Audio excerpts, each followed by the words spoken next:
আসসালামু আলাইকুম রহমতুল্লাহ তাআলা ওয়া বারাকাতুহু। আশা করি আপনারা সবাই ভালো আছেন।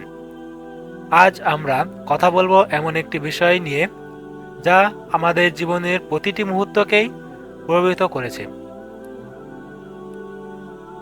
সেটি হলো সোশ্যাল মিডিয়া। এটি কি আমাদের জীবনের জন্য আশীর্বাদ নাকি অভিশাপ? ইসলাম কি বলে সোশ্যাল মিডিয়ার অতিরিক্ত ব্যবহারের বিষয়ে? আসুন আজ এই গুরুত্বপূর্ণ বিষয়টি বিস্তারিতভাবে আলোচনা করি।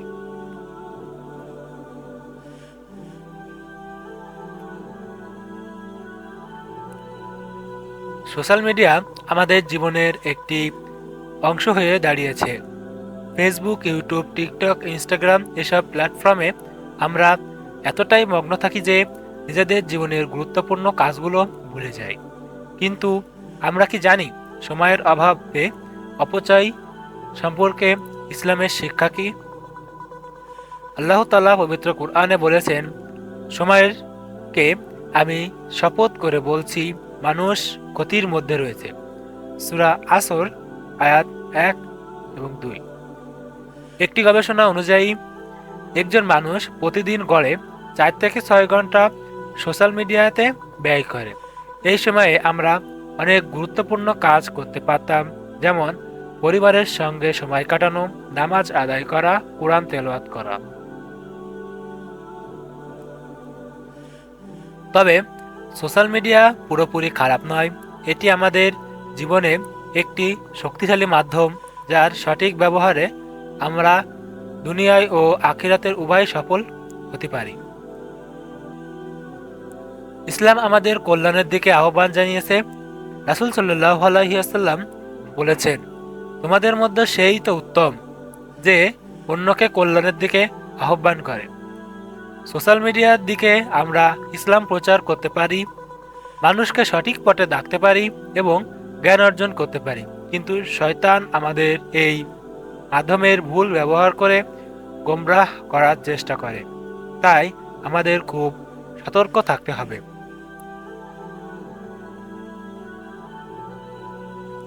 ইসলামের সময়ের গুরুত্ব অনেক বেশি।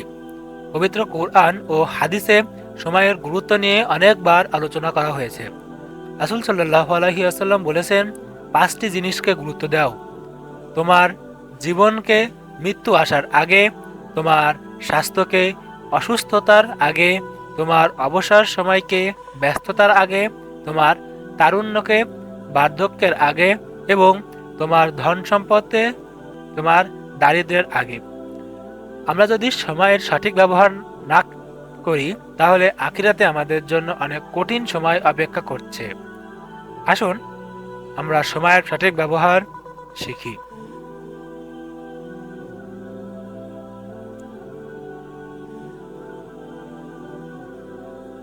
প্রিয় ভাই ও বোনেরা, সোশ্যাল মিডিয়ায় আসক্তি থেকে মুক্তি পেতে কি করা উচিত? আপনি কখন এবং কতক্ষণ সোশ্যাল মিডিয়া ব্যবহার করবেন তা পরিকল্পনা করুন।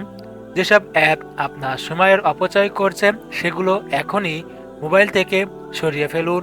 কমপক্ষে 30 মিনিট কোরআন এবং তাফসীর বুঝে পড়ার চেষ্টা করুন এবং প্রযুক্তির বাইরের প্রকৃত জীবনে মানুষকে সময় দিন। প্রতিদিন 5 ওয়াক্ত নামাজ পড়ুন এবং আল্লাহর কাছে সাহায্য চান। আল্লাহ তাআলা বলেছেন, যে ব্যক্তি আমার কাছে দোয়া করে আমি তার দোয়া কবুল করি। সূরা গাফির আয়াত 60। যারা সময়ের অপচয় করে তাদের জন্য পবিত্র কুরআনে হুঁশিয়ারি এসেছে। আল্লাহ তাআলা বলেছেন, তোমরা কি মনে করো তোমাদের সৃষ্টি করা হয়েছে খেলা এবং তামাশার জন্য? সূরা মুমিনুল আয়াত 115। প্রিয় ভাই ও বোনেরা, সোশ্যাল মিডিয়ার অপ্রয়োজনীয় ব্যবহার আমাদের সময় নষ্ট করলে আখিরাতে এর জবাবদিহি করতে হবে। দুনিয়া ক্ষণস্থায়ী, কিন্তু আখিরাত চিরস্থায়ী। আসুন আমরা প্রতিজ্ঞা করি যে সোশ্যাল মিডিয়ায় আমাদের নিয়ন্ত্রণ করবে না, বরং এটি সঠিকভাবে ব্যবহার করব। এই ভিডিওটি যদি আপনাদের ভালো লাগে তাহলে লাইক দিন, শেয়ার করুন এবং আমাদের চ্যানেল জ্ঞান কণ্ঠ সাবস্ক্রাইব করতে ভুলবেন না। আল্লাহ তাআলা আমাদের সবাইকে সঠিক পথে চলার তৌফিক দান করুন, আমিন। পরবর্তী ভিডিওতে আবার দেখা হবে ইনশাআল্লাহ। আসসালামু আলাইকুম ওয়া রাহমাতুল্লাহি তাআলা ওয়া বারাকাতুহু।